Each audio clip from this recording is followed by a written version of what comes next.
இங்க இந்த கிராமத்துல பாத்தீங்கன்னா ரொம்ப படிப்பறிவும் இல்லாத ரொம்ப வெகுளியான இந்த பொண்ணு ரொம்ப படிச்ச இந்த பையனை லவ் பண்ணிட்டு இருக்கான். இந்த பொண்ணு இந்த பையனை ரொம்ப உண்மையா தான் லவ் பண்ணிட்டு இருப்பாங்க. ஆனா இந்த பையன் இந்த பொண்ணு கிட்ட தப்பான இருந்ததுக்காக மட்டுமே பழகிட்டு இருப்பான். நான் அடுத்த வாரம் MBA படிக்கிறதுக்காக பெங்களூருக்கு போறேன்னு இந்த பையன் சொல்றான். இதை கேட்டதுமே அந்த பொண்ணு ரொம்ப சோகமாயிடுறாங்க. நான் ஊருக்கு போறதுல கரும்பு தோட்ட பக்கம் வந்துருன்னு சொல்லிட்டு இவனும் அங்க இருந்து கிளம்பிடுறான். திடீர்னு பார்த்தா பக்கத்து ஊர்ல டிராக்டர் ஓட்டுற ஒருத்தர் இந்த பொண்ணு ரொம்ப பிடிச்சிருக்குன்னு சொல்லி பொண்ணு கேட்டு வந்திருப்பாங்க. இவங்க வீட்டாளுங்களுக்கு அந்த மாப்பிள்ளை ரொம்ப பிடிச்சி போயிருக்கா. அந்த பையன் ரொம்ப நல்லவனாவும் இருப்பான். இந்த பொண்ணு வீட்டுல மாப்பிள்ளை பார்த்த விஷயத்த அந்த லவர் பையன் கிட்ட சொல்றதுக்காக இந்த பொண்ணு நிறைய தடவை ஃபோன் பண்ணிருப்பாங்க. அவன் ஆனா சரியா ரெஸ்பான்ஸ் பண்ணிருக்க மாட்டான். திடீர்னு அந்த பையன் போன் அட்டன் பண்ணா எதுக்கு சும்மா ஃபோன் பண்ணுகிறேன்னு சொல்லி திட்டுறான். நான் உன்னை பார்க்கணும்டா, உங்ககிட்ட ஒரு முக்கியமான விஷயத்தை பத்தி பேசணும்னு சொல்றாங்க. உங்க வீட்ல உனக்கு மாப்பிள்ளை தானே பார்த்திருக்காங்க, அது எல்லா விஷயமும் எனக்கு தெரியும், வெள்ளிக்கிழமை நீ தோட்டத்துக்கு வந்துருன்னு சொல்லிட்டு இவனை போன் வச்சிடறான். லவ் பண்ற பையனுக்காக இந்த பொண்ணு ரொம்ப ஆசையா கறி சமைச்சு எடுத்துட்டு போயிட்டு கொடுக்குறாங்க. சீ ஈரல இதெல்லாம் நான் சாப்பிடவே மாட்டேன்னு சொல்லி அந்த பையனை மூஞ்சா லட்சம் மாதிரி பேசுறான். இந்த பொண்ணு எனக்காக ஒரே ஒரு பீஸ் சாப்பிடறான்னு சொல்லி அந்த பையனை கறியும் ஊட்டி விட்டுறாங்க. அந்த பொண்ணு எனக்கு ரொம்ப பயமா இருக்குடா, எங்க வீட்ல வர மாப்பிள்ளை பாத்துறாங்க, என்ன எப்படியாச்சும் கல்யாணம் பண்ணிக்கிட்டா இந்த ஊரை விட்டு என்ன கூட்டு போயிடறான்னு சொல்லி ரொம்ப கெஞ்சி கேக்குறாங்க. இந்த பையன் இந்த பொண்ணு சொல்ல எதுவுமே காதல வாங்குற மாதிரியே தெரியல. எப்ப இந்த பொண்ணு கிட்ட தப்பா நடந்துக்கலான்ற மாதிரியே ட்ரை பண்ணிக்கிட்டே இருக்கான். டேய் நான் என்ன பிரச்சனை பத்தி சொல்லுகிறேன், நீ நானா இந்த மாதிரி பண்ணுகிறேன்னு சொல்லி இந்த பொண்ணு ரொம்ப கோச்சிக்கிறாங்க. இந்த பொண்ணு சமாதானப்படுத்துறதுக்காகவே நீ நைட் 9 மணிக்கு நீ வந்துரு, நம்ம ரெண்டு பேருமே இந்த ஊரை விட்டு ஓடிடலாம் சொல்றான். இவன் இப்படி சொன்னதுமே அந்த பொண்ணு ரொம்ப சந்தோஷமாயிராங்க. அந்த இடத்துல இவங்க ரெண்டு பேருக்கும் சம்பவம் நடக்குது. நைட் நேரத்துல யாருக்குமே தெரியாம ட்ரெஸ்லாம் பேக் பண்ணிட்டு இந்த பொண்ணு பஸ் ஸ்டாண்ட்ல வந்து நிக்கிறாங்க.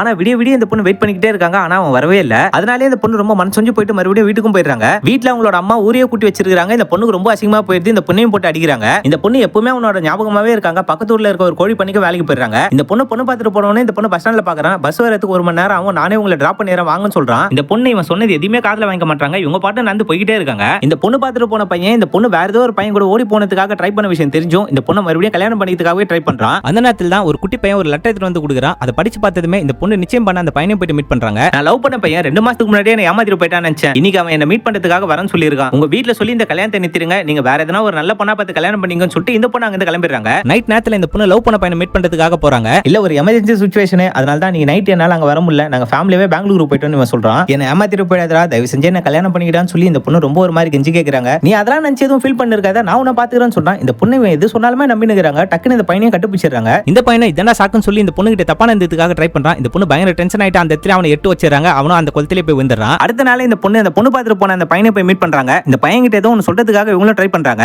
ஏங்க தப்பா நினைச்சுக்காதீங்க, இங்கேயே கொஞ்சம் இறங்கிடுங்க, நான் கல்யாணம் பண்ணிக்க போற பொண்ணு வீடு இங்க தான் இருக்குது, அவங்க நம்ம 2 பேரும் சேர்த்து வச்சு பார்த்தாங்கன்னா ரொம்ப தப்பாயிடும், தயவு செஞ்சு இறங்கிடுங்கன்னு சொல்லிட்டு இந்த பொண்ணை இறக்கி விட்டுறாரு. இந்த பொண்ணு அவன் இல்லனா என்ன இவனை கல்யாணம் பண்ணிடலாம் சொல்லிட்டு தான் வந்திருப்பாங்க. இவரோட மனசை அந்த பொண்ணு ரொம்பவும் காயப்பட்டிருப்பாங்க. அதனால தான் அவர் வேற ஒரு பொண்ணை கல்யாணம் பண்ணிக்கிறதுக்காக முடிவும் பண்ணிருப்பாரு. கடைசியில இப்ப இவரும் இல்லாம அவரே இல்லாம இந்த பொண்ணு நடுரோட்ல நிக்கிறாங்க. அப்படியே இந்த படத்தையும் முடிக்கிறாங்க.